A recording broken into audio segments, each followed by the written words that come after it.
너 때문에 우리 집안 대가 끊겼다. 모두 내 탓이다. 넌 이 집에 발도 들이지 말아야 했어. 당장 나가거라. 1982년 초가을 경상북도 안동의 400년 종가 마당에서 시어머니 김복순의 차가운 목소리가 공기를 갈랐습니다.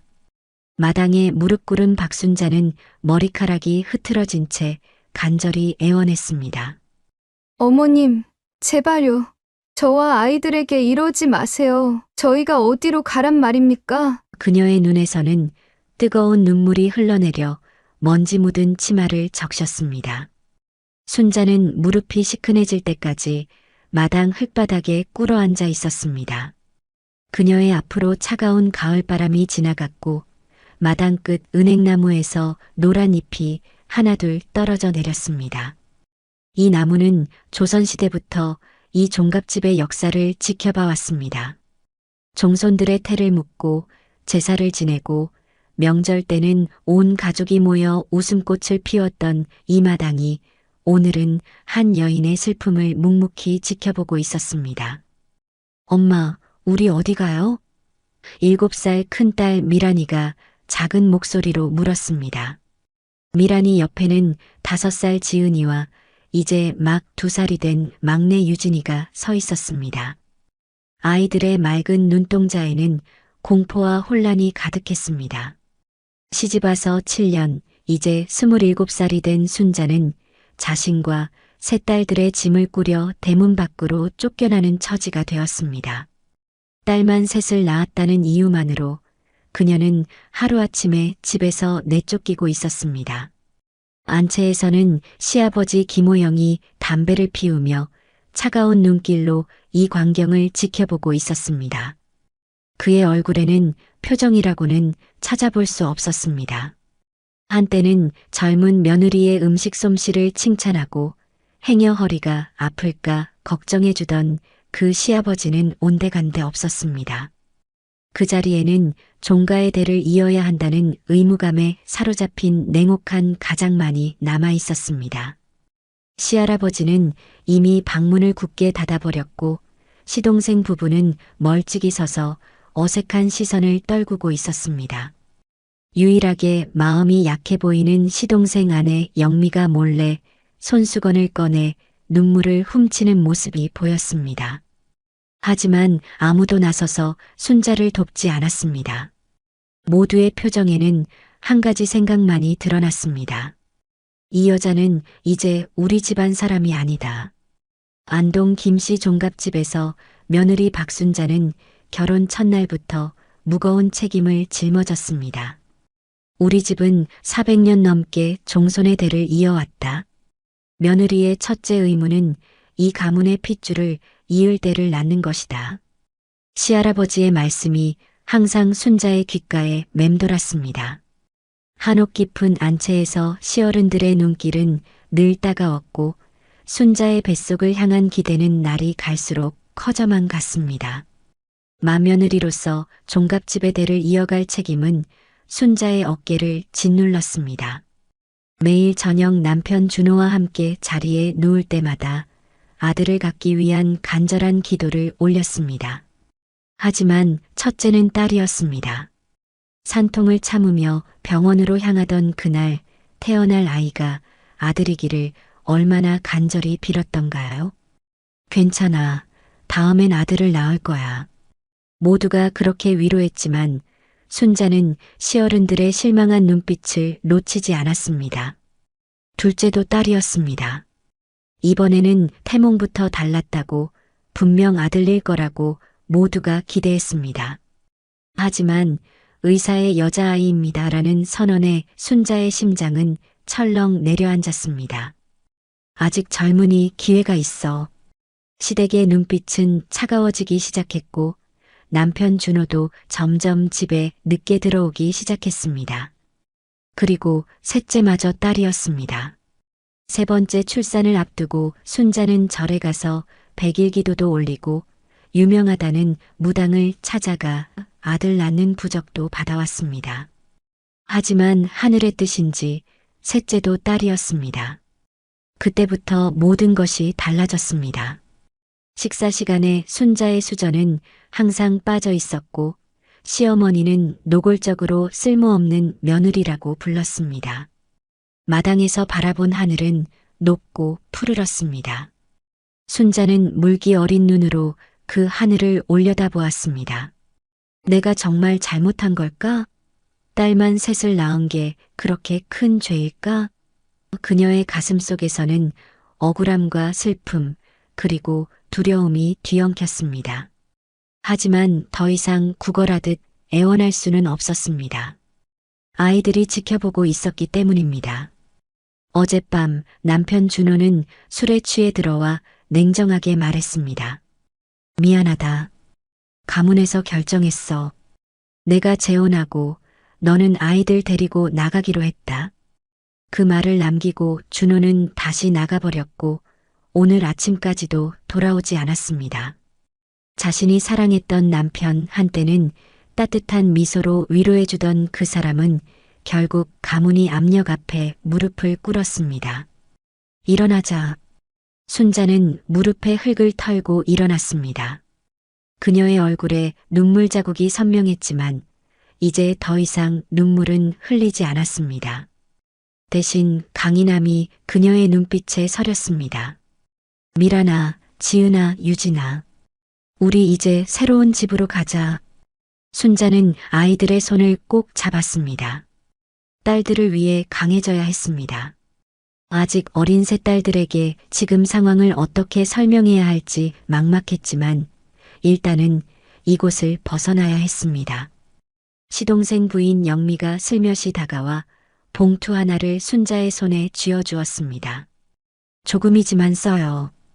연락처도 적어뒀으니 힘들면 연락하세요.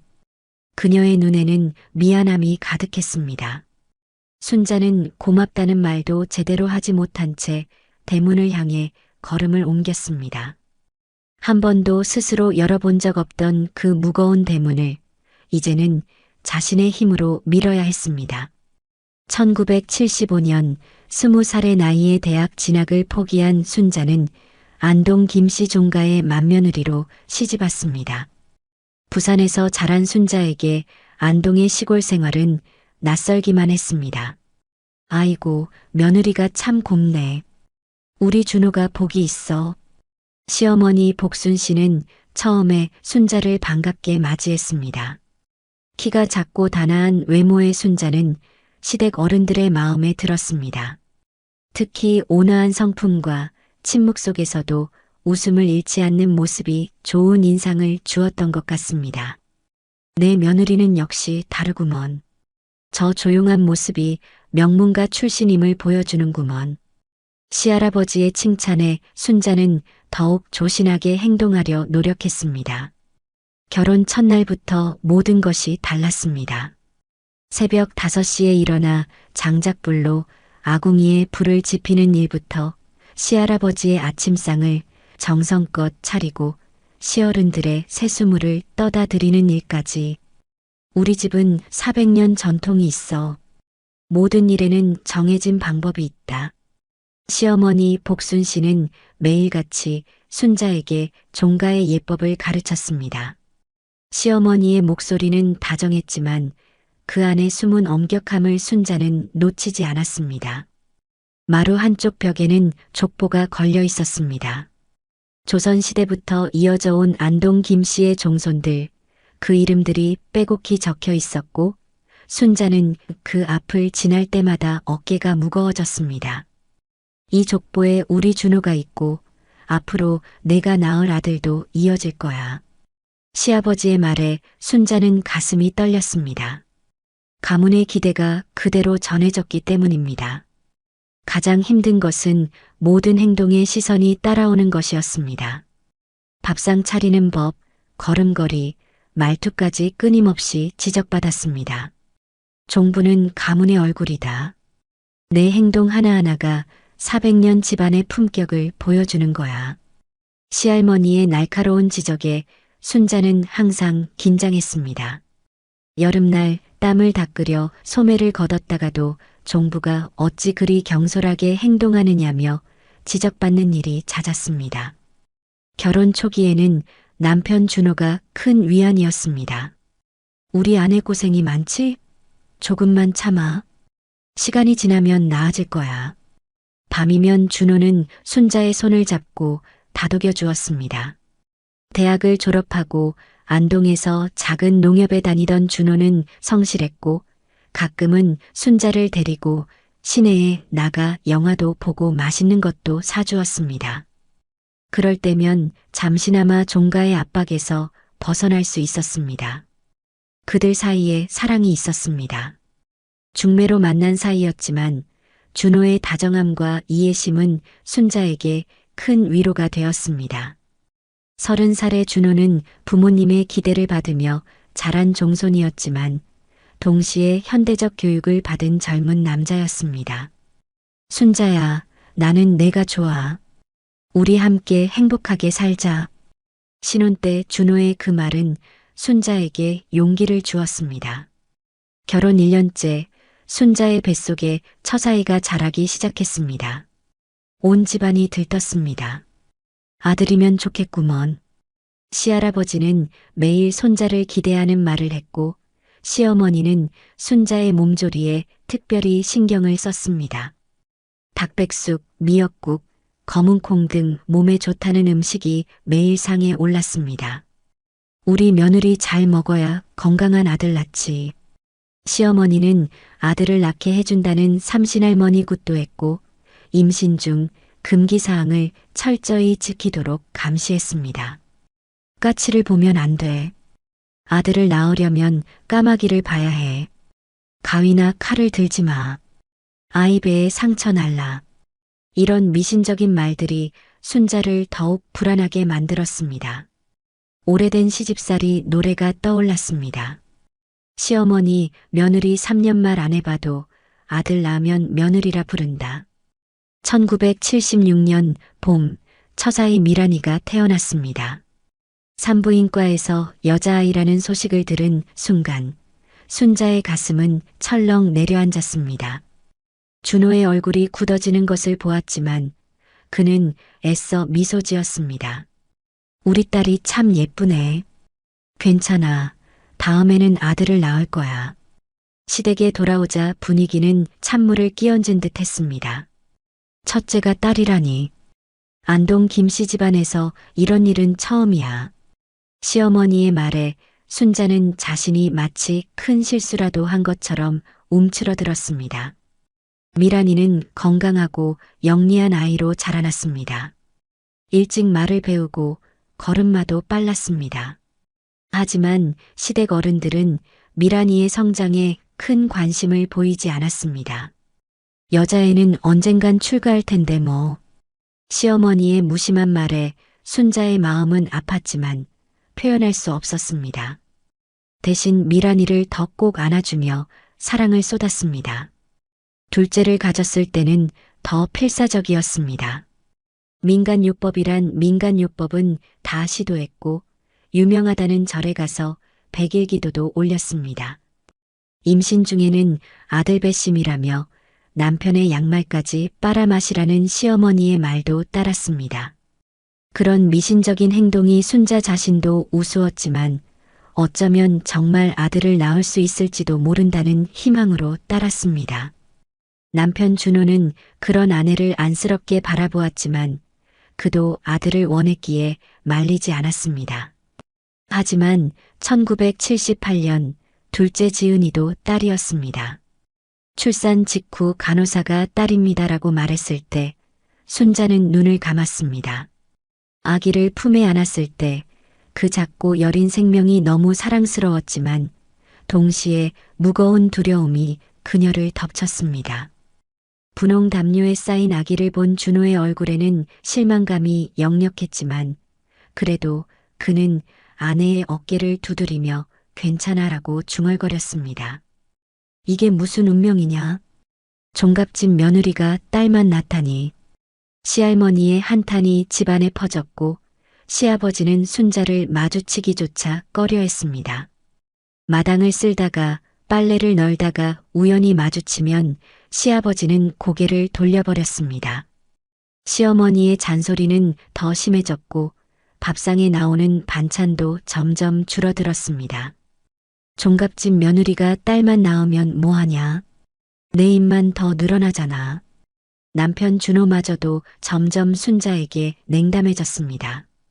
퇴근 후 집에 들어오는 시간이 늦어졌고 주말이면 친구들과 술을 마시러 나갔다가 취해서 돌아오는 일이 잦아졌습니다.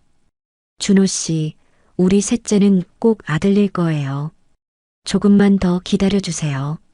순자는 남편에게 애원했지만 준호의 눈빛은 이미 멀리 가 있었습니다. 밤이면 아내와 등을 돌리고 자는 남편 옆에서 순자는 이불 속에서 소리 없이 눈물을 흘렸습니다. 그리고 3년 후인 1980년 순자는 세 번째 임신을 했습니다. 이번에야말로 아들이기를 간절히 바라며 온갖 정성을 다했습니다. 방 안에 금주를 쳤고 미역국만 먹고 남자아이 태몽을 꾸게 해달라고 매일 기도했습니다. 시어머니는 유명한 무당을 불러 굿까지 했습니다. 이번에도 딸이면 내 팔자가 문제야.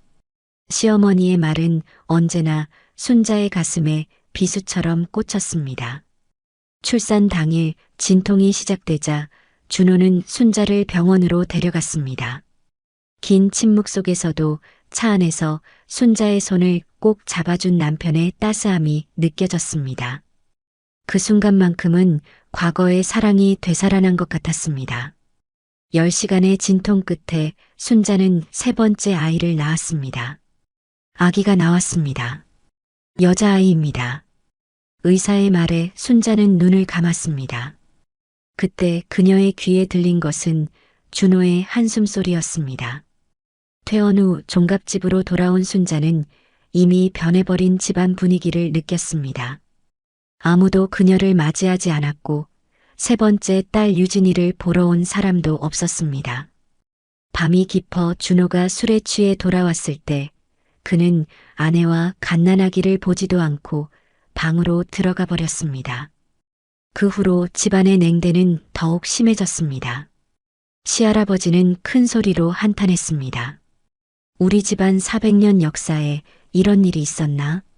종손 며느리가 아들 하나 못 낳고 딸만 셋을 낳다니. 시어머니는 더 이상 순자에게 말을 걸지도 않았고 식사 때면 그녀의 수저를 아예 놓지 않았습니다. 시아버지는 마을 사람들 앞에서 우리 며느리는 쓸모가 없어라고 공공연히 말했습니다. 그렇게 2년 모진 시간이 흘렀습니다. 가끔 남편 준호에게서 미안함과 연민의 눈빛이 느껴질 때도 있었지만 그는 가문의 압력을 이겨낼 만큼 강하지 못했습니다. 그리고 결국 1982년 가을 가문회의에서 최종 결정이 내려졌습니다. 준호는 재혼하고 박순자는 딸들을 데리고 나가야 한다. 그리고 오늘 순자와 세 딸에게 내려진 냉혹한 결정이 집행되는 날이었습니다. 7년 동안의 종갓집 생활, 시어른들을 모시며 고군분투했던 날들, 아들을 낳지 못한다는 압박 속에서 흘린 눈물의 시간들, 모든 것이 이렇게 끝나는구나 싶었습니다. 하지만 순자의 마음 한켠에는 이상하게도 해방감이 느껴졌습니다. 더 이상 이 무거운 족쇄에서 벗어날 수 있다는 생각에 가슴 한 구석이 가벼워졌습니다. 어젯밤 남편 준호는 술에 취해 들어와 냉정하게 이별을 고했습니다. 미안하다. 가문에서 그렇게 결정했어. 내가 재혼하고 너는 아이들 데리고 나가기로 했다. 말을 마친 준호의 눈에는 눈물이 고여 있었지만 그는 고개를 돌려 그 모습을 감추었습니다. 한때 서로를 사랑했던 부부, 이제는 가문의 전통과 미신적 관념에 의해 갈라지고 마는 운명이었습니다. 안동에서 서울로 가는 버스 안, 순자는 막내 유진이를 무릎에 앉히고 미란이와 지은이를 양옆에 끼고 앉았습니다.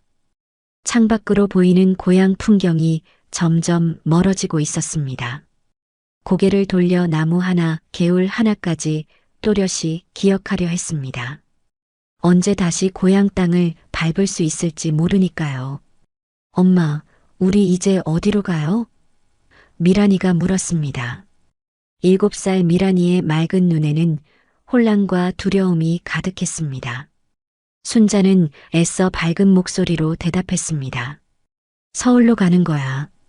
큰 도시, 멋진 곳이래. 거기서 새로운 집을 구하고 너희들 좋은 학교도 다닐 수 있을 거야. 하지만 사실 순자 자신도 막막했습니다. 서울에 한 번도 가본 적 없는 그녀에게 대도시는 두려움 그 자체였습니다. 버스가 흔들릴 때마다 유진이는 울상을 지었고 5살 지은이는 무언가 그림을 그리듯 창에 손가락으로 선을 그었습니다. 아이들은 지금 상황을 완전히 이해하지 못했지만 무언가 큰 변화가 일어났다는 것은 느끼고 있었습니다. 아빠는요? 아빠는 언제 와요? 지은이의 질문에 순자는 말문이 막혔습니다. 무엇이라 대답해야 할까요? 결국 그녀는 아빠는 좀 나중에 올 거야라는 애매한 대답으로 넘겼습니다. 1982년 가을, 서울 동서울 터미널에 도착했을 때는 이미 해가 넘어가고 있었습니다. 왁자지껄한 사람들, 요란한 자동차 소리, 낯선 건물들, 모든 것이 순자를 압도했습니다. 시골에서만 살아왔던 그녀에게 서울은 너무나 크고 낯설었습니다. 손에는 짐 보따리 하나와 시동생 부인이 건넨 봉투에 돈, 그리고 새 아이들 뿐이었습니다. 우선 잘 곳을 찾아야겠구나. 순자는 택시를 탈까 생각했지만 돈을 아끼기 위해 시내버스를 타기로 했습니다. 물어물어 청량리 방향 버스를 탔습니다. 왜 청량리였을까요?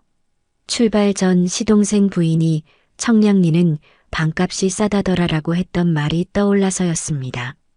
새 아이를 데리고 버스를 타는 것이 쉽지 않았지만 순자는 굳센 의지로 아이들을 이끌었습니다. 청량리에 도착해 여관 몇 군데를 돌아다녔지만 새 아이를 데리고 있는 그녀를 꺼려하는 듯 했습니다. 마침내 작은 여인숙 하나가 그들을 받아주었습니다. 일주일만 있다 가세요. 애들이 너무 시끄러우면 안 돼요. 주인의 말에 순자는 연신 고개를 숙였습니다. 작은 방 하나 좁은 공간이었지만 그날 밤 네 식구가 함께 누울 수 있어 감사했습니다.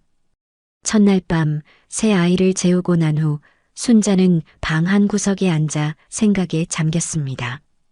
이제 어떻게 살아가야 하지? 고등학교만 졸업한 순자에게 서울에서 일자리를 구하는 것은 쉽지 않았습니다. 더구나 새 아이를 함께 키워야 했습니다. 그 순간 순자의 눈에 눈물이 고였습니다. 하지만 그녀는 재빨리 눈물을 닦았습니다. 울지 말자. 강해져야 해. 우리 딸들을 위해. 다음 날 아침부터 순자는 아이들을 데리고 일자리를 찾아 거리로 나섰습니다. 식당, 가게, 공장 등을 돌아다녔지만 새 아이를 키우는 상황에서 받아주는 곳은 없었습니다. 새 아이 엄만데 언제 이래요? 애들은 누가 봐요? 사장들의 반응은 비슷했습니다. 하루 종일 발품을 팔았지만 소득이 없었습니다. 일주일이 지났고 시동생 부인이 준 돈은 점점 줄어들었습니다. 여인숙 주인은 이제 나가달라고 재촉했습니다. 순자는 절박함을 느꼈습니다. 그러던 중 청량리 시장 근처 분식집에서 일할 기회가 생겼습니다. 아이들은요? 사장 아주머니가 물었습니다. 큰애가 동생들 봐줄 수 있어요. 순자는 거짓말을 했습니다. 7살 미란이에게 동생들을 맡기는 것이 얼마나 위험한지 알면서도 달리 방법이 없었습니다. 더 싼 고시원을 찾아 이사했습니다. 방 한 칸에 화장실과 부엌이 붙은 좁은 공간이었습니다. 엄마, 이 집 너무 작아요. 미란이가 말했습니다. 순자는 억지로 미소를 지으며 대답했습니다. 괜찮아. 우리 넷이 더 가깝게 지낼 수 있잖아. 금방 더 좋은 집으로 옮길 거야. 아침 일찍 출근해 밤늦게 퇴근하는 생활이 시작되었습니다. 순자는 분식집에서 설거지부터 음식 서빙, 청소까지 온갖 일을 도맡아 했습니다. 손은 거칠어지고 허리는 아팠지만 새 아이를 먹여 살리기 위해 참아야 했습니다. 순자 씨, 오늘도 야근해요. 저녁 장사 바쁠 테니까. 사장 아주머니의 말에 순자는 고개만 끄덕였습니다. 그럴 때마다 집에 혼자 있을 아이들 걱정에 가슴이 찢어졌습니다. 그녀가 없는 동안 7살 미란이는 어린 엄마가 되어 있었습니다. 학교를 마치면 곧장 고시원으로 돌아와 동생들을 돌보았습니다. 유진이 기저귀를 갈고 지은이에게 밥을 먹이고 심지어는 라면도 끓여 먹였습니다. 불을 다루는 어린아이 생각만 해도 아찔한 일이었습니다. 미란아, 정말 고마워. 내가 없으면 엄마가 어떻게 살까? 순자는 밤늦게 돌아와 잠든 아이들의 이마에 키스하며 중얼거렸습니다.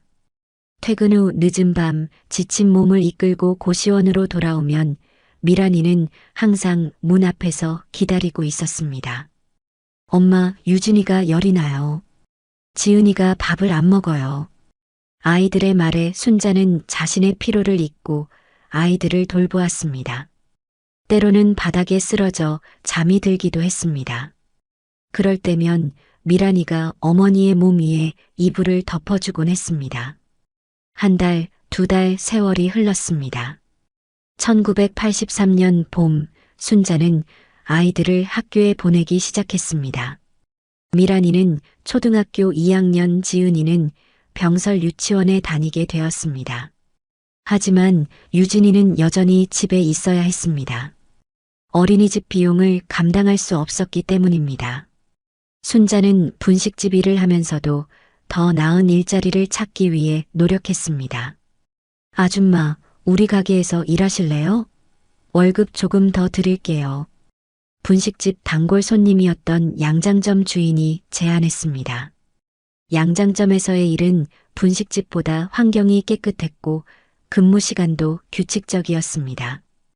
뿐만 아니라 순자가 약간의 바느질 솜씨가 있다는 것을 알게 된 주인은 그녀에게 간단한 수선일을 가르쳐 주었습니다.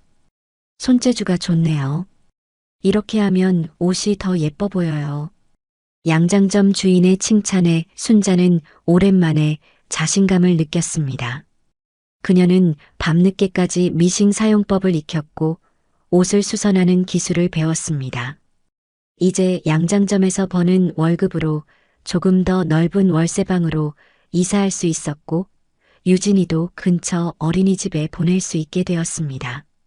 하지만 아버지의 빈자리는 메울 수 없었습니다. 특히 명절이면 아이들은 아버지를 찾았습니다. 다른 친구들은 다 아빠가 있는데 우리 아빠는 어디 있어요? 지은이의 질문에 순자는 가슴이 아팠습니다. 아빠는 먼 곳에 일하러 가셨어. 이런 거짓말로 아이들을 달래는 것이 괴로웠지만 아직은 진실을 말해줄 수 없었습니다. 1985년이 되자 순자는 양장점에서 배운 기술을 바탕으로 작은 홈패션 가게에 취직했습니다. 커튼, 침구류 등을 만드는 곳이었는데 손재주가 좋은 순자는 금세 인정받았습니다.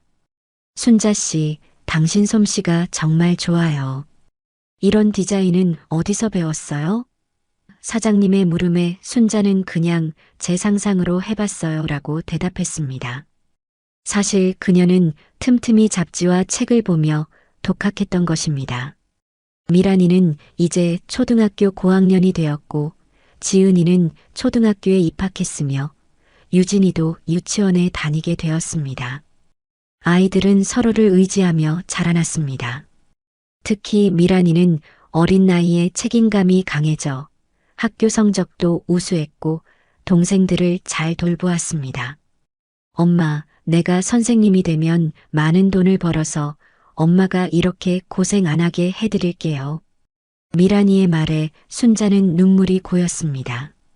그런 와중에도 안동에서의 기억은 순자를 괴롭혔습니다. 특히 밤이면 가끔 꿈에서 시어머니의 차가운 목소리가 들리곤 했습니다. 딸만 셋을 낳은 내가 무슨 면목으로. 그럴 때마다 순자는 식은땀을 흘리며 깨어났습니다. 하지만 옆에서 평화롭게 자고 있는 세 딸의 모습을 보면 다시 용기를 얻었습니다. 내가 잘못한 게 아니야. 우리 딸들은 소중해. 누구도 이 아이들을 함부로 할 수 없어. 1987년 5해가 지났을 때 순자는 드디어 작은 양장점을 차릴 용기를 냈습니다. 홈패션 가게에서 모은 돈과 적금, 그리고 사장님의 도움으로 청량리 시장 한 구석에 자그마한 가게를 열었습니다. 순자의 옷수선이라는 작은 간판이 걸린 그 가게는 순자에게 새로운 희망의 시작이었습니다. 엄마, 이게 엄마 가게예요? 12살이 된 미란이의 눈에는 자랑스러움이 가득했습니다. 9살 지은이와 7살 유진이도 신기한 듯 가게 안을 돌아다녔습니다. 그래, 이제 이 가게에서 일하면 더 많은 시간을 너희들과 보낼 수 있을 거야. 순자의 말에 아이들은 기뻐 뛰었습니다. 가게는 처음에는 단순한 옷수선으로 시작했지만 점차 손님들 사이에서 순자의 솜씨가 입소문을 타기 시작했습니다. 특히 그녀만의 독특한 자수 기술은 많은 사람들의 관심을 끌었습니다. 어디서 이런 자수를 배우셨어요? 정말 예뻐요. 손님들의 칭찬에 순자는 쑥스럽게 웃었습니다. 사실 그 자수 기술은 종갓집에서 배운 것이었습니다. 아픈 기억이 담긴 곳에서 배운 기술이 이제는 그녀의 생계를 돕고 있다는 아이러니가 순자를 슬프게도 또 감사하게도 만들었습니다. 가게가 조금씩 자리를 잡으면서 순자 가족의 생활도 안정되었습니다. 청량리의 작은 월세방에서 나와 조금 더 넓은 전세 아파트로 이사할 수 있었고 아이들도 각자의 방을 가질 수 있게 되었습니다. 엄마, 이제 공부할 때 동생들이 방에 안 해서 좋아요. 미란이의 말에 순자는 웃었습니다. 그동안 좁은 방에서 세 자매가 함께 지내며 얼마나 불편했을지 짐작할 수 있었습니다. 엄마, 나 미술학원 다니고 싶어. 어느 날 지은이가 말했습니다. 학교 미술 시간에 선생님께 칭찬을 받은 것이 계기였습니다. 순자는 조금 망설였지만 이제는 형편이 나아졌으니 아이의 소원을 들어주기로 했습니다. 그래, 다녀보렴. 내가 좋아하는 걸 해보는 게 좋지. 그 결정은 후에 지은이의 인생을 바꾸는 중요한 전환점이 되었습니다. 1990년 15살이 된 미란이는 중학교 3학년이 되었고 반에서 1등을 놓치지 않는 우등생이었습니다. 선생님이 저보고 의사가 되면 좋겠대요. 제가 공부를 잘한대요. 미란이의 말에 순자는 가슴이 벅차올랐습니다. 딸이 의사가 된다니 상상만으로도 행복했습니다. 그래, 미란아. 내가 원한다면 엄마가 어떻게든 도울게. 1990년대 초 순자의 가게 순자의 옷수선은 이제 단순한 수선집을 넘어 맞춤 의상과 홈패션을 제작하는 곳으로 발전했습니다. 특히 순자만의 독특한 자수 디자인은 지역에서 유명해졌고 멀리서도 손님들이 찾아오곤 했습니다. 순자 씨 자수는 정말 특별해요. 이런 솜씨는 어디서도 본 적이 없어요. 단골 손님들의 칭찬에 순자는 겸손하게 웃을 뿐이었지만 마음속으로는 뿌듯함을 느꼈습니다. 미란이는 1991년 명문여자고등학교에 입학했습니다. 중학교 내내 우수한 성적을 유지해온 미란이의 꿈은 확고했습니다. 나는 꼭 의사가 될 거야. 밤늦게까지 책상에 앉아 공부하는 미란이의 뒷모습을 보며 순자는 가슴이 뭉클했습니다. 16살 소녀의 어깨에 놓인 무거운 책임감과 의지가 안쓰럽기도 했지만 한편으로는 자랑스러웠습니다. 지은이는 중학교 1학년이 되었고 미술에 대한 재능이 더욱 두드러졌습니다. 학교 미술대회에서 상을 타고 담당 선생님은 지은이의 그림을 특별히 눈여겨보았습니다. 지은이 그림에는 독특한 감성이 있어요. 조금 슬프면서도 아름다운. 미술 선생님의 말에 순자는 마음이 복잡했습니다. 딸의 그림 속에 담긴 슬픔, 그것은 아마도 어린 시절의 상처가 표현된 것이리라 생각했습니다. 유진이는 초등학교 5학년 밝고 활발한 성격으로 주변 사람들에게 웃음을 주는 아이였습니다. 특히 음악에 관심이 많아 학교 합창부에서 솔로 파트를 맡기도 했습니다. 엄마, 나 피아노 배우고 싶어요. 유진이의 간절한 눈빛에 순자는 부담스러웠지만 딸의 꿈을 지원하기로 결심했습니다. 중고 피아노를 구입해 거실 한켠에 놓았고 근처 음악학원에 등록시켰습니다. 세 딸을 키우는 과정에서 순자는 한 번도 아이들에게 아버지 이야기를 꺼내지 않았습니다. 하지만 아이들, 특히 미란이는 가끔 질문했습니다. 엄마, 우리 아빠는 정말 어디 계신 거예요? 왜 한 번도 연락이 없어요? 그럴 때마다 순자는 아빠는 멀리 일하러 가셨어라는 애매한 대답으로 넘겼습니다. 하지만 나이가 들수록 아이들은 더 많은 의문을 품었습니다. 어느 날 저녁 고등학교 1학년이 된 미란이가 용기를 내어 물었습니다. 엄마, 사실은 아빠가 우리를 버린 거죠? 그 직설적인 질문에 순자는 할 말을 잃었습니다. 한참을 침묵하다가 결국 그녀는 딸들에게 일부 진실을 말하기로 했습니다. 그래. 아빠는 우리와 함께 살지 않기로 결정했어. 하지만 그건 너희들 탓이 아니야. 절대로. 그날 밤 순자는 처음으로 세 딸에게 과거의 이야기를 조금씩 들려주었습니다. 안동의 종갓집, 엄격한 가문의 전통, 그리고 아들을 낳지 못해 버림받은 이야기까지. 물론 아이들이 감당하기 어려운 잔인한 세부 사항은 생략했습니다. 우리 가족은 전통을 매우 중요하게 생각했어. 그리고 엄마가 아들을 낳지 못했기 때문에 아빠는 다른 선택을 했던 거야. 미란이의 눈에 분노가 서렸습니다. 그런 이유로 자기 아이들을 버린다고요? 말도 안 돼요. 지은이는 말없이 눈물만 흘렸고 유진이는 어머니를 꼭 안았습니다. 엄마가 우리를 키우느라 얼마나 힘들었을까. 미란이의 말에 순자는 고개를 저었습니다. 아니야. 너희들은 내 인생의 축복이었어. 너희가 있었기에 엄마는 여기까지 올 수 있었어. 그날 이후 순자와 딸들의 유대는 더욱 깊어졌습니다.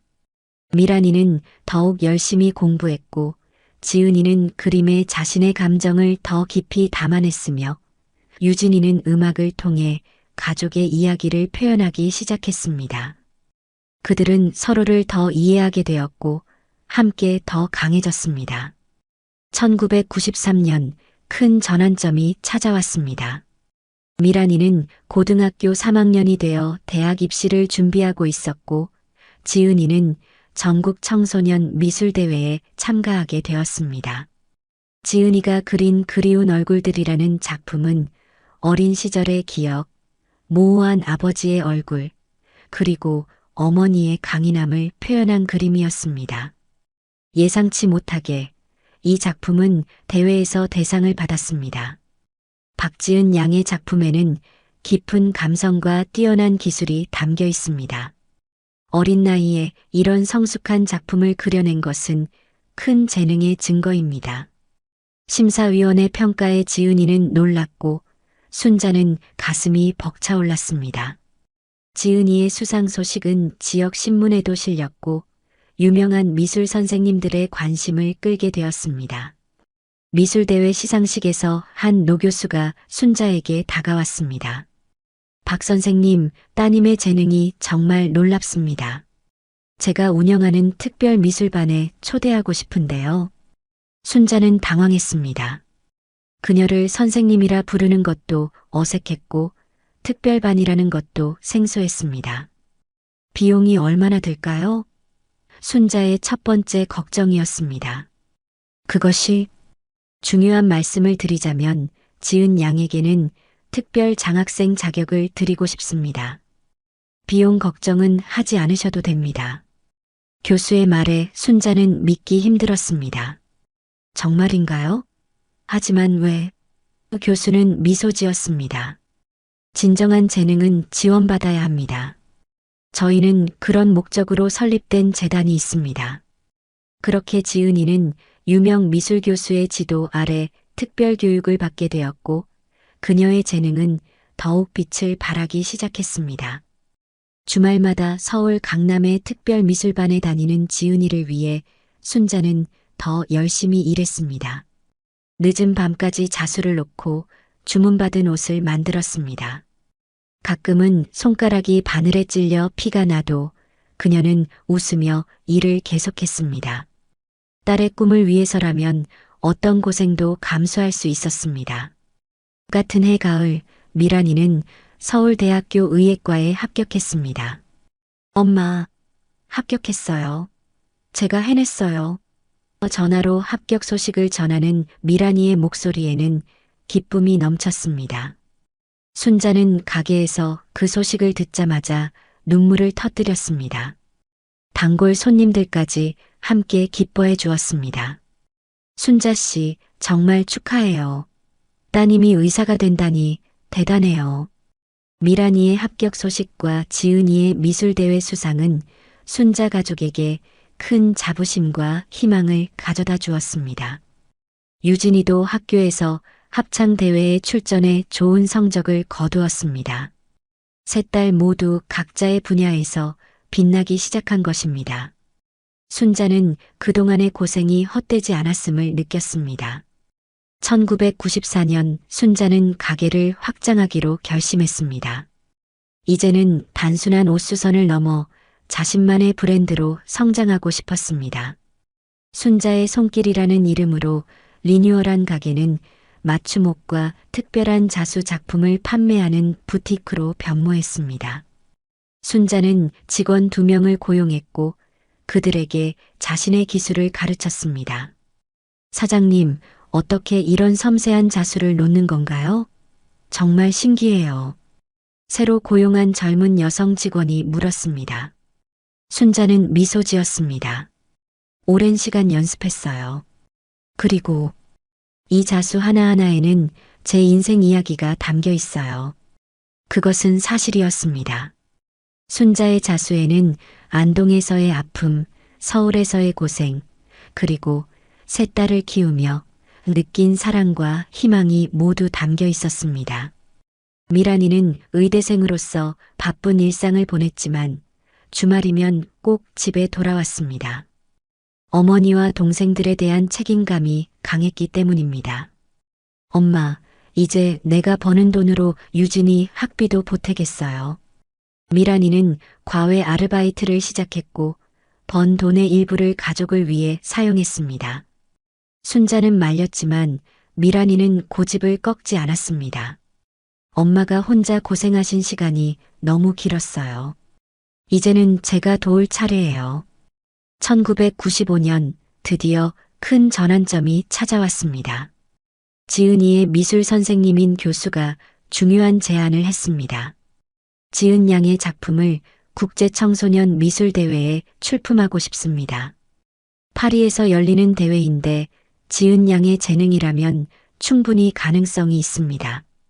파리라는 단어에 순자는 놀랐습니다. 해외는 상상도 해본 적 없었습니다. 하지만 비용이, 그리고 저희 지은이가 혼자 외국에 가는 것이, 걱정 마세요. 재단에서 모든 비용을 지원합니다. 그리고 저희 팀이 함께 갑니다. 교수의 설명에 순자는 안도했지만 여전히 불안했습니다. 16살 딸이 해외에 나간다는 것은 쉽게 결정할 수 있는 문제가 아니었습니다. 하지만 지은이의 간절한 눈빛을 보고 순자는 결국 동의했습니다. 출국 전날 순자는 지은이에게 특별한 선물을 주었습니다. 그녀가 직접 만든 손수건이었습니다. 푸른 천의 꿈을 향해라는 글자와 함께 날개를 펼친 새의 모양을 정교하게 수놓았습니다. 지은아, 이 손수건을 볼 때마다 엄마가 항상 응원한다는 걸 기억하렴. 지은이는 감동에 어머니를 꼭 안았습니다. 엄마, 저 꼭 상 타올게요. 엄마를 자랑스럽게 해드릴게요. 파리에서의 대회 지은이는 정말로 대상을 받았습니다. 잊혀진 얼굴들이라는 연작 그림은 심사위원들의 마음을 사로잡았습니다. 한국의 여고생이 그린 그림이 국제대회에서 최고상을 받았다는 소식은 한국 언론에도 보도되었습니다. 지은이의 인터뷰가 신문과 방송에 나왔고 많은 사람들이 그녀의 이야기에 감동받았습니다. 제 그림의 주제는 잊혀진 얼굴들입니다. 가족의 역사 속에서 지워진 사람들, 소외된 사람들의 이야기를 담았어요. 지은이의 인터뷰를 보며 순자는 가슴이 뭉클했습니다. 딸의 그림 속에는 분명 그들 가족의 이야기가 담겨 있었습니다. 버림받은 어머니와 세 딸, 그리고 그들이 다시 일어서는 모습까지. 지은이의 성공으로 갑자기 많은 사람들이 순자의 가게에도 관심을 보였습니다. 박지은 양의 어머니가 운영하는 가게라면서요? 그 딸의 재능이 어머니에게서 온 거군요. 손님들은 순자의 자수 작품에 감탄했고 주문이 폭주했습니다. 신문사에서는 딸을 홀로 키워 성공시킨 엄마의 이야기라는 제목으로 순자를 인터뷰하기도 했습니다. 그 인터뷰에서 순자는 조심스럽게 자신의 이야기를 들려주었습니다. 저는 그저 제 딸들을 위해 최선을 다했을 뿐입니다. 세 딸은 제 인생의 가장 큰 축복이에요. 그녀는 안동에서의 일은 구체적으로 언급하지 않았지만 전통적인 가치관 때문에 힘든 시간을 보냈다고만 말했습니다. 그 인터뷰는 많은 싱글맘들에게 큰 용기와 희망을 주었습니다. 1996년 순자는 드디어 자신의 브랜드샵을 오픈했습니다. 순자의 손길은 이제 청량리를 벗어나 강남에 작은 부티크를 열었습니다. 고급스러운 자수와 맞춤 의상으로 유명해진 그녀의 브랜드는 많은 사람들의 관심을 받았습니다. 특히 전통 자수와 현대적 디자인을 접목한 그녀만의 스타일은 독특하다는 평가를 받았습니다. 미란이는 의대 공부에 열중했고 지은이는 예술고등학교를 졸업하고 명문미술대학에 진학했습니다. 유진이도 예술고등학교에 입학해 음악을 전공하기 시작했습니다. 세 딸 모두 각자의 길에서 빛나고 있었습니다. 순자는 이제 더 이상 경제적 어려움 없이 딸들의 꿈을 지원할 수 있었습니다. 그러나 성공과 안정 속에서도 순자의 마음 한 구석에는 여전히 과거의 상처가 남아 있었습니다. 명절이면 고향 생각에 가슴이 아팠고 딸들이 자라는 모습을 보며 그들의 아버지와 시댁 식구들이 얼마나 많은 것을 놓치고 있는지 생각하곤 했습니다. 하지만 그녀는 이제 그런 생각들을 마음 깊숙이 묻어두었습니다. 중요한 것은 현재와 미래였으니까요. 엄마, 우리 이제 정말 행복해졌어요. 어느 날 저녁 온 가족이 함께 식사를 하며 유진이가 말했습니다. 미란이와 지은이도 고개를 끄덕였습니다. 순자는 미소를 지었습니다. 그래, 우리는 정말 행복해졌어. 그리고 이건 모두 너희들 덕분이야. 그녀의 눈에 맺힌 눈물은 이제 슬픔이 아닌 감사와 기쁨의 눈물이었습니다. 2000년 새로운 세기가 시작되었습니다. 순자는 이제 45살이 되었고 순자의 손길은 서울에서 알아주는 브랜드로 성장했습니다. 자수와 패션을 결합한 그녀만의 독특한 스타일은 많은 여성들의 사랑을 받았고 가게는 강남에 이어 압구정에도 분점을 열었습니다. 한때 청량리 시장 구석에서 옷수선을 하던 그녀가 이제는 성공한 사업가가 되었습니다. 미란이는 서울대 의대를 졸업하고 인턴 생활을 시작했습니다. 그녀의 꿈은 소아과 의사가 되는 것이었습니다. 어린 시절 아픈 기억이 있는 아이들에게 도움이 되고 싶어요. 미란이의 말에는 깊은 의미가 담겨 있었습니다. 그녀 자신도 상처받은 어린 시절을 보냈기에 더 많은 아이들을 도와주고 싶었던 것입니다. 지은이는 국내 유명 미술대학을 졸업하고 프랑스로 유학을 떠났습니다. 파리 예술학교에서 현대미술을 공부하며 이미 여러 전시회에서 작품을 선보였습니다. 그녀의 그림은 한국적 정서와 현대적 감성의 절묘한 조화라는 평가를 받았고 유럽 미술계에서도 주목받기 시작했습니다. 막내 유진이는 음악대학에 입학해 첼로를 전공하고 있었습니다. 그녀의 연주는 깊은 감성과 기술적 완성도로 칭찬받았고 학교 오케스트라의 주요 멤버로 활동했습니다. 세 자매는 각자의 분야에서 빛나고 있었고 순자는 그런 딸들을 바라보는 것만으로도 행복했습니다. 엄마, 내일 병원에서 중요한 프레젠테이션이 있어요. 와서 봐주실래요? 어느 날 저녁 미란이가 전화로 물었습니다. 인턴 생활 중 특별 연구 발표회가 있다고 했습니다. 순자는 기쁘게 수락했습니다. 당연하지. 엄마가 꼭 가서 응원할게. 다음 날 순자는 서울대학교 병원으로 향했습니다. 딸이 일하는 병원을 방문하는 것은 처음이었고 그곳의 웅장함과 분주함에 압도되었습니다. 안내 데스크에서 미란이에게 연락을 취하려 할 때 갑자기 뒤에서 누군가가 그녀의 이름을 불렀습니다. 순자, 박순자 씨? 낯익은 목소리에 순자는 천천히 고개를 돌렸습니다. 그 자리에 서 있는 것은 시동생 부인 영미였습니다. 18년 만에 재회였습니다. 18년 전 종갓집에서 쫓겨날 때 몰래 돈봉투를 건네주었던 그 여자, 유일하게 순자에게 동정심을 보였던 사람이었습니다. 영미 씨? 순자의 목소리가 떨렸습니다. 영미는 많이 늙어 있었지만 여전히 그 다정한 눈빛을 간직하고 있었습니다. 정말 맞네요. 얼마나 찾았는지 몰라요. 영미의 눈에 눈물이 고였습니다. 여기서 만날 줄은 꿈에도 몰랐어요. 두 사람은 병원 로비의 카페로 자리를 옮겼습니다. 미란이에게는 긴급한 일이 생겨 발표가 조금 늦어진다는 문자가 왔기에 순자는 잠시 시간이 있었습니다. 어떻게 지냈어요? 소식이 통 없어서 걱정했어요. 영미가 물었습니다. 순자는 간략하게 지난 18년을 설명했습니다. 힘들었던 초기 정착기, 양장점에서의 일, 그리고 지금의 브랜드 사업까지. 영미는 놀란 눈으로 순자를 바라보았습니다. 정말 대단해요. 혼자서 세 딸을 키우고 이렇게 성공하다니. 영미의 목소리에는 진심 어린 감탄이 담겨 있었습니다. 영미 씨는요? 어떻게 지내셨어요? 순자가 물었습니다. 영미의 표정이 어두워졌습니다. 많은 일이 있었어요. 안동 김씨 종갓집은 이제 예전의 그 집이 아니에요. 영미는 한숨을 내쉬었습니다. 순자 씨가 떠난 후 모든 것이 변했어요. 준호 씨는 재혼했지만 그 결혼도 오래가지 못했어요.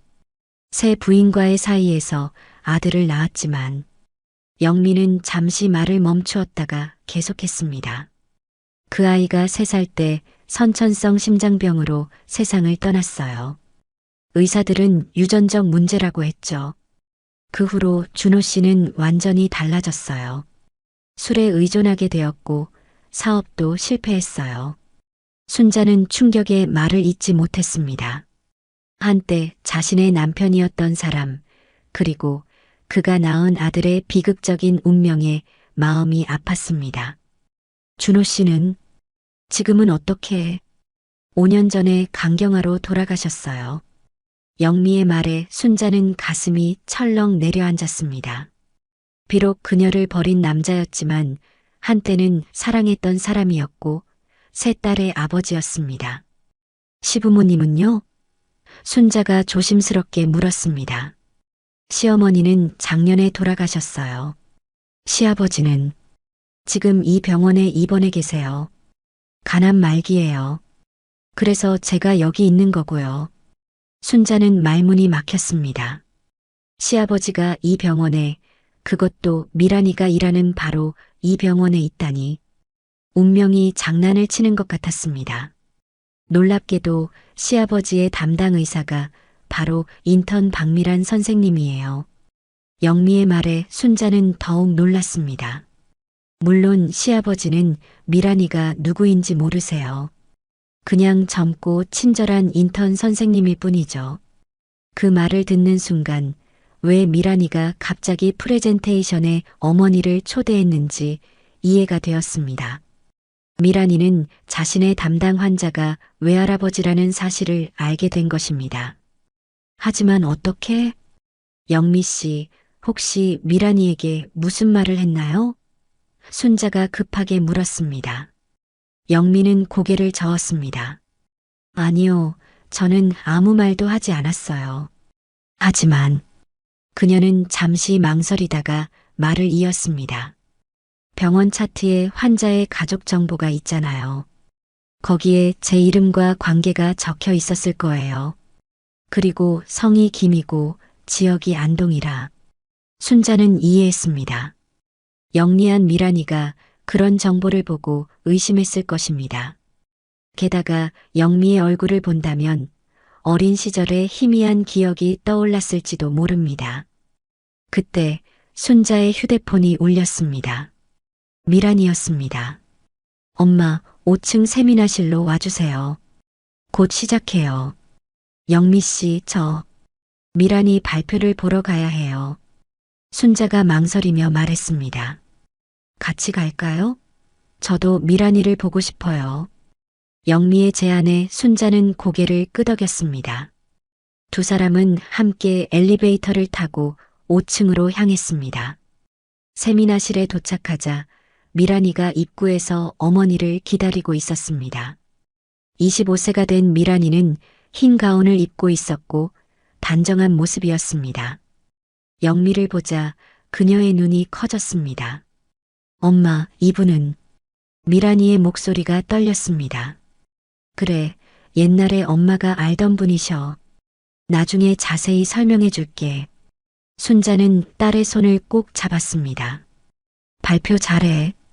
엄마가 응원할게. 미란이의 발표 주제는 놀랍게도 노년기 말기 암 환자의 심리적 케어였습니다. 그녀는 특정 환자 사례를 익명으로 다루며 가족과의 단절로 인한 정신적 고통이 질병 진행에 미치는 영향을 분석했습니다. 발표는 전문적이면서도 깊은 공감이 담겨 있었습니다. 환자 A는 평생 가문의 전통과 체면을 중시했지만 말년에 가족의 해체를 경험했습니다. 그는 자신의 과거 결정에 대한 후회와 죄책감으로 고통받고 있으며 이는 그의 신체적 회복을 방해하고 있습니다. 미란이의 말 한마디 한마디가 순자의 가슴을 찔렀습니다. 그녀는 시아버지에 대해 이야기하고 있었습니다. 발표가 끝나고 질의응답 시간, 한 교수가 물었습니다. 박 인턴, 이런 환자의 경우 가족 화해가 치료에 도움이 될까요? 미란이는 잠시 순자를 바라보았습니다. 그리고 단호하게 대답했습니다. 네, 교수님. 저는 진심 어린 화해와 용서가 환자의 심리적 안정에 큰 도움이 될 것이라 믿습니다. 하지만 그것은 상처받은 모든 당사자들의 자발적 의지가 있을 때만 가능합니다. 강요된 화해는 오히려 더 큰 상처를 낳을 수 있습니다. 발표가 끝나고 미란이는 어머니와 영미에게 다가왔습니다. 엄마, 잠시 얘기 좀 할까요? 세 사람은 병원 옥상 정원으로 자리를 옮겼습니다. 가을의 선선한 바람이 불어오는 고요한 공간이었습니다. 엄마, 김태준 환자가 누구인지 알아냈어요. 미란이가 입을 열었습니다. 제 외할아버지세요, 맞죠? 순자는 깊은 한숨을 내쉬었습니다. 그래, 맞아. 하지만 어떻게 알게 된 거니? 미란이는 침착하게 설명했습니다. 처음에는 환자 차트에서 가족 정보를 보고 의심했어요. 안동 김씨, 종가집, 그리고 보호자 중 한 분이 영미 아주머니셨고, 그녀는 영미를 바라보았습니다. 어렸을 때 기억이 희미하게 나더라고요. 아주머니가 가끔 몰래 저희에게 과자를 주셨던 영미의 눈에 눈물이 고였습니다. 그런 것도 기억하는구나. 넌 항상 착한 아이였어. 미란이는 계속했습니다. 그리고 DNA 검사로 확인했어요. DNA 검사라고? 순자가 놀라서 물었습니다. 네, 환자 검사를 위해 채취한 혈액 샘플과 제 DNA를 비교했어요. 병원 규정에 어긋나는 행동이지만 꼭 확인하고 싶었어요. 미란이의 목소리에는 결연함이 담겨 있었습니다. 그래서 오늘 발표 주제도. 순자가 말끝을 흐렸습니다. 미란이는 고개를 끄덕였습니다. 제가 담당하는 김태준 환자는 정말 심각한 상태예요. 간암 말기로 남은 시간이 많지 않아요. 그런데 그분이 계속 순자라는 이름을 부르세요. 순자는 충격을 받았습니다. 시아버지가 자신의 이름을 부른다니. 그게 무슨...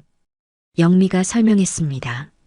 시아버지는 최근에 과거에 대한 후회를 많이 하세요.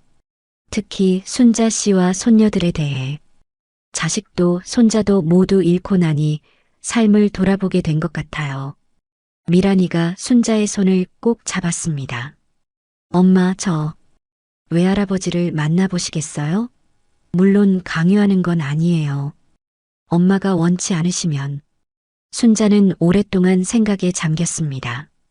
18년 전 그녀를 차갑게 내쫓았던 시아버지, 그녀와 딸들의 인생에 씻을 수 없는 상처를 준 사람. 하지만 이제 그는 죽음을 앞둔 노인이 되어 있었고 후회하고 있었습니다. 미란아, 내가 어떻게 생각하니? 너와 내 자매들이 상처받은 것도 사실인데. 순자는 딸의 의견을 물었습니다. 미란이는 잠시 생각하다가 대답했습니다.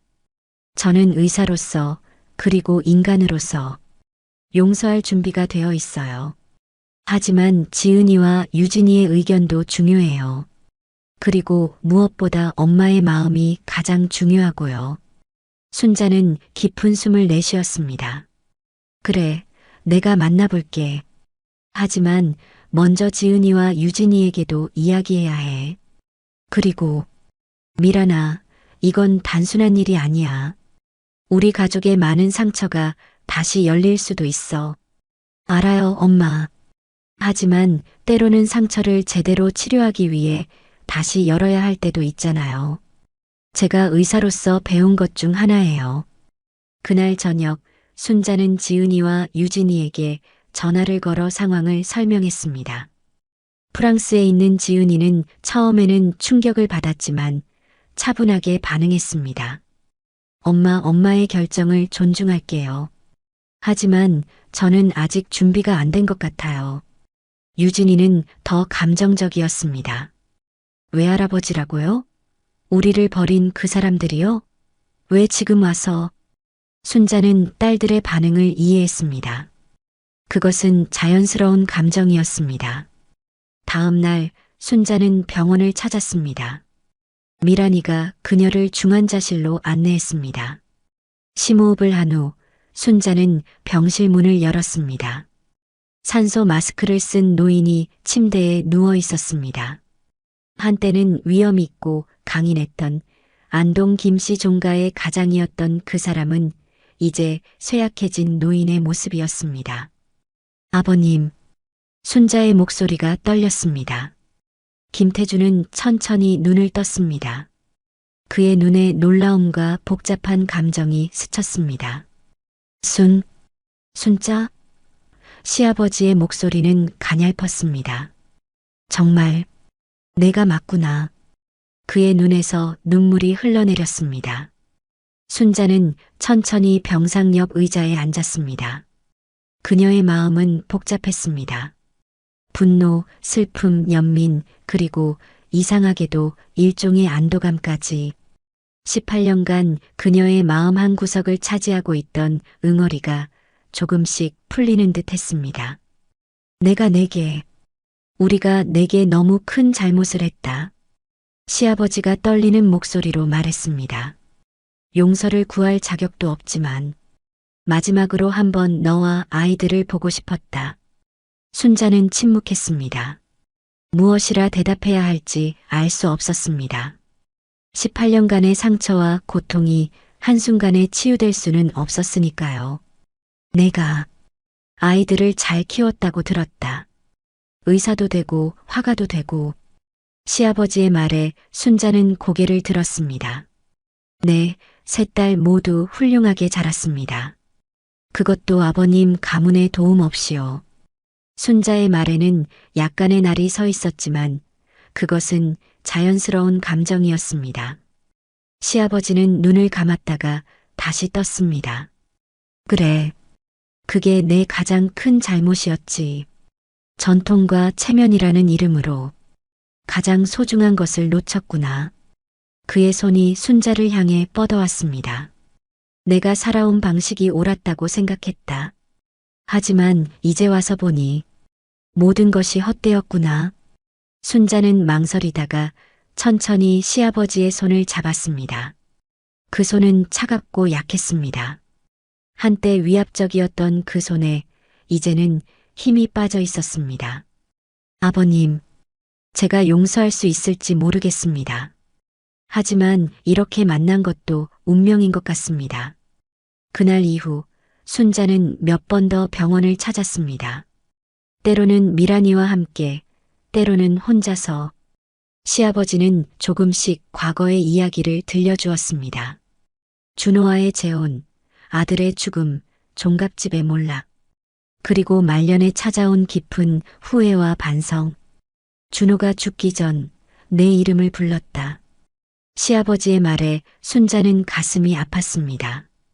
술에 빠진 그 아이도 항상 너와 아이들을 그리워했어. 2002년 겨울 첫눈이 내리던 날 김태준은 세상을 떠났습니다.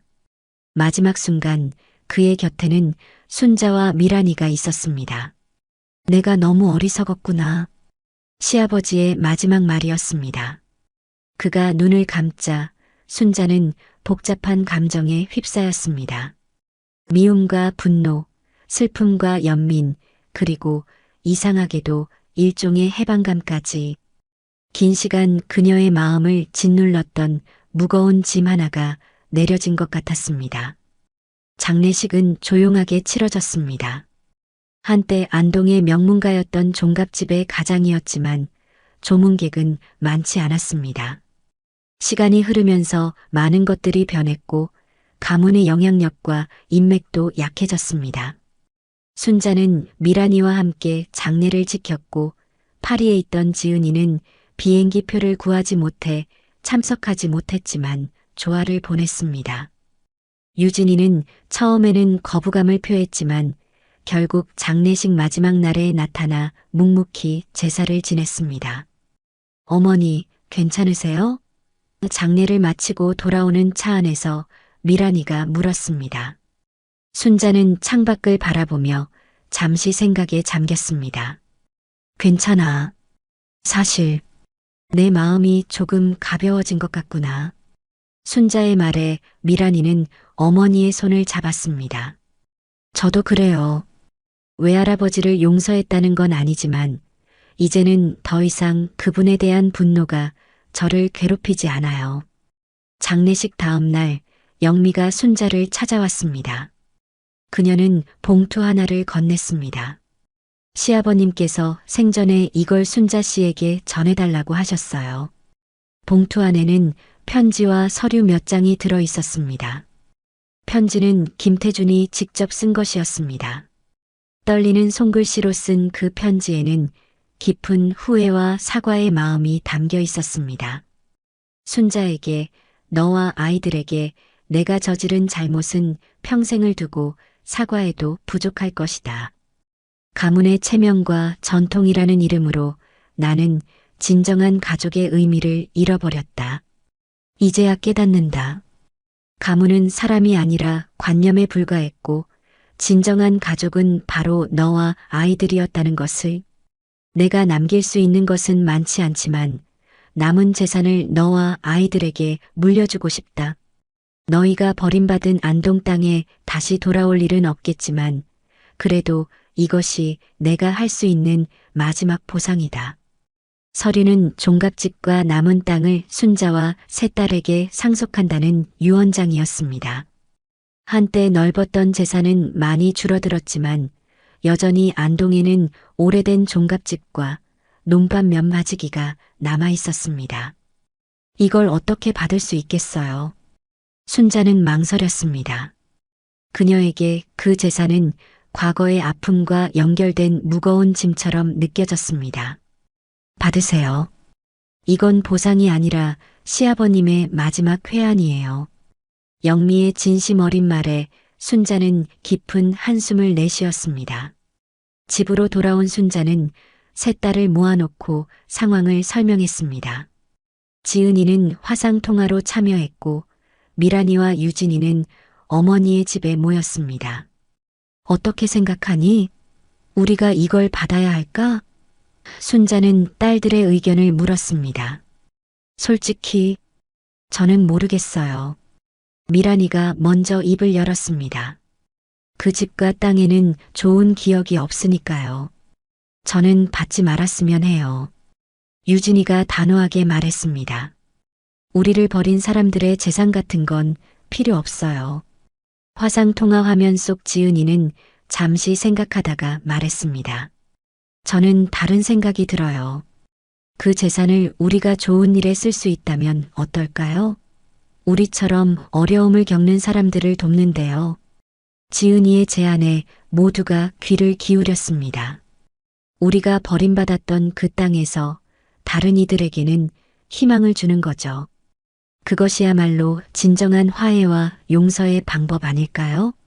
순자는 딸의 제안에 감동했습니다. 어린 시절의 상처를 긍정적인 에너지로 전환하는 지은이의 생각은 그녀가 얼마나 성숙해졌는지를 보여주었습니다. 미란아, 유진아, 어떻게 생각하니? 순자가 물었습니다. 미란이는 고개를 끄덕였습니다. 맞아요. 과거를 바꿀 수는 없지만 미래는 우리가 만들어갈 수 있어요. 유진이는 망설이다가 마지막으로 수긍했습니다. 좋아요. 하지만 저는 그곳에 직접 가고 싶지는 않아요. 그렇게 꽃길 재단의 설립이 결정되었습니다. 재단의 목적은 한부모 가정의 자녀들, 특히 딸들에게 교육과 취업 기회를 제공하는 것이었습니다. 종갓집은 여성들을 위한 교육센터와 쉼터로 리모델링하기로 했고 남은 땅은 재단의 운영 자금원으로 활용하기로 했습니다. 2003년 봄 순자는 20년 만에 안동으로 돌아갔습니다. 미란이와 지은이가 동행했고 유진이는 끝내 오지 않기로 했습니다. 안동으로 가는 길 순자의 마음은 복잡했습니다. 가장 아팠던 순간들이 있었던 그곳으로 다시 가는 것은 쉬운 결정이 아니었습니다. 엄마, 너무 긴장하지 마세요. 우리가 있잖아요. 미란이가 어머니의 손을 잡아주었습니다. 종갓집 대문 앞에 서자 순자의 가슴이 뛰었습니다. 20년 전 그녀가 세 딸을 데리고 쫓겨났던 바로 그 대문이었습니다. 문은 낡아 있었고 한때는 위험 있게 서 있던 집도 이제는 세월의 흔적이 깊게 새겨져 있었습니다. 대문을 열고 들어가자 마당에는 여전히 그 은행나무가 서 있었습니다. 이제 새 잎이 돋아나고 있었고 봄바람에 살랑거렸습니다. 여기서 엄마가 무릎 꿇고 울었던 거예요? 지은이가 물었습니다. 순자는 고개를 끄덕였습니다. 그래, 바로 이 마당에서. 너희들은 너무 어려서 기억 못할 거야. 지은이는 잠시 마당을 둘러보더니 스케치북을 꺼냈습니다. 이 마당을 그려도 될까요? 제 기억 속에 있던 장소를 실제로 보니 느낌이 달라요. 미란이는 안채로 들어가 방들을 살펴보았습니다. 생각보다 많이 낡았네요. 리모델링 할 게 많겠어요. 순자는 천천히 집안을 돌아다녔습니다. 한때 그녀가 시어머니, 시아버지를 모시며 살았던 방, 남편과 함께 살았던 방, 세 딸을 낳고 키웠던 공간들. 그 안에는 쓰라린 기억도 있었지만 이상하게도 이제는 그 기억들이 그녀를 아프게 하지 않았습니다. 마치 오래된 상처가 아물어 흉터만 남은 것처럼 그녀는 이제 그 과거를 받아들일 수 있었습니다. 엄마, 여기가 제 방이었어요? 미란이가 작은 방을 가리켰습니다. 그래, 내가 태어나서 처음 누웠던 방이야. 순자는 미소 지었습니다. 내가 아주 작은 아기였을 때 이 방에서 내가 널 안고 자장가를 불러줬어. 미란이의 눈에 눈물이 고였습니다. 기억나지는 않지만 생각보다 따뜻한 느낌이 들어요. 지은이는 마당에서 열심히 그림을 그리고 있었습니다. 그녀의 캔버스에는 은행나무와 오래된 한옥, 그리고 그 속에 3명의 어린 소녀들과 한 여인의 모습이 담기고 있었습니다. 과거와 현재가 공존하는 모습이었습니다. 그날 오후 그들은 마을 주민들을 만났습니다. 대부분의 사람들은 순자를 알아보지 못했습니다. 20년의 세월은 그녀를 완전히 다른 사람으로 바꿔놓았으니까요. 하지만 몇몇 나이 든 주민들은 그녀를 기억했습니다. 아이고, 박순자 아가씨 아닌가? 종갓집 며느리였던 한 할머니가 놀란 목소리로 물었습니다. 네, 저예요. 순자는 미소 지었습니다. 이렇게 돌아올 줄이야. 그때 딸만 셋 낳았다고 쫓겨났다던데. 지금은 어떻게 지내쇼? 순자는 잠시 망설이다가 당당하게 대답했습니다. 네, 잘 지내고 있습니다. 제 딸들도 모두 훌륭하게 자랐어요. 큰딸은 의사가 되었고, 둘째는 화가, 막내는 음악가가 되었죠. 할머니의 눈이 커졌습니다. 아이고, 그래. 딸들이 다 그렇게 훌륭하게 컸단 말이가? 그 집안에서는 아들 못 낳는다고 며느리 내쫓더니 딸들이 오히려 큰일 했구먼. 그 말에 순자와 미란이, 지은이는 서로를 바라보며 웃음을 터뜨렸습니다. 그것은 아픔을 이겨낸 자부심의 웃음이었습니다. 안동에서의 며칠은 순자와 딸들에게 치유의 시간이 되었습니다. 그들은 재단 설립을 위한 계획을 세우고 집 리모델링 설계도 의논했습니다. 지은이는 안동의 풍경을 스케치하고 미란이는 지역 의료 환경을 조사했습니다. 둘 다 자신들의 뿌리가 된 이 땅에 새로운 의미를 부여하고 있었습니다. 서울로 돌아가기 전날 밤 순자는 마당에 앉아 별을 바라보았습니다. 안동의 밤하늘은 서울보다 훨씬 많은 별들로 가득했습니다. 미란이와 지은이가 어머니 옆에 앉았습니다. 엄마, 생각해보면 정말 대단하셨어요. 미란이가 말했습니다. 새 아이를 혼자 키우면서 이렇게까지 오시다니. 그래, 엄마. 저희가 가끔 불평했던 것 미안해요. 얼마나 힘드셨을지. 지은이가 어머니의 손을 잡았습니다. 순자는 딸들을 바라보며 따뜻하게 미소 지었습니다. 아니야. 너희들이 있었기에 내가 여기까지 올 수 있었어. 너희들은 내 삶의 이유였어. 서울로 돌아온 후 꽃길 재단의 설립 작업이 본격적으로 시작되었습니다. 미란이는 의사로서의 전문성을 바탕으로 건강 프로그램을, 지은이는 예술 교육 프로그램을, 유진이는 음악 치료 프로그램을 맡아 설계했습니다. 순자는 이사장으로서 전체적인 방향을 이끌었고 특히 직업훈련 프로그램에 집중했습니다. 2004년 봄 꽃길 재단이 정식으로 출범했습니다. 개소식에는 많은 언론과 관계자들이 참석했고 한부모 가정 지원에 관심 있는 사람들의 주목을 받았습니다. 특히 개소식장에 전시된 지은이의 그림 연작 꽃길 위의 가시밭은 많은 이들의 감동을 자아냈습니다. 그 그림들은 한 여성이 세 딸과 함께 가시밭길을 걸어가는 모습, 그리고 그 길 위에서 피어나는 꽃들을 묘사하고 있었습니다. 저는 이 재단이 우리 가족의 이야기에서 시작되었지만 이제는 많은 사람들의 이야기가 되길 바랍니다. 개소식에서 순자의 연설은 많은 이들의 마음을 울렸습니다. 인생은 때때로 우리에게 가시밭길을 걷게 합니다. 하지만 그 가시 사이에서도 꽃은 피어납니다. 우리는 서로의 꽃이 될 수 있습니다. 재단은 예상보다 더 빠르게 성장했습니다. 많은 후원자들이 동참했고 정부 지원금도 받게 되었습니다. 안동의 종갓집은 꽃길 하우스로 변모하여 한부모 가정의 여성들이 자립을 준비하는 공간이 되었습니다. 논밭은 유기농 농장으로 개발되어 일자리를 제공하고 수익금은 재단 운영에 사용되었습니다. 2006년 재단 설립 2주년을 맞아 특별한 행사가 열렸습니다. 새로운 시작이라는 주제로 열린 이 행사에는 재단의 도움을 받은 한부모 가정의 자녀들과 어머니들이 참석했습니다.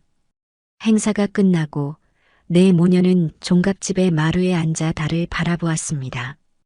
20년도 더 전에 상처와 아픔으로 떠났던 그 집에서 이제 그들은 평화와 성취감을 느끼고 있었습니다. 생각해보면 참 신기해요. 미란이가 말했습니다. 우리가 가장 아팠던 곳에서 이제는 다른 사람들에게 희망을 주고 있다니. 맞아요. 어쩌면 이것이 진정한 용서와 화해의 방법인지도 몰라요.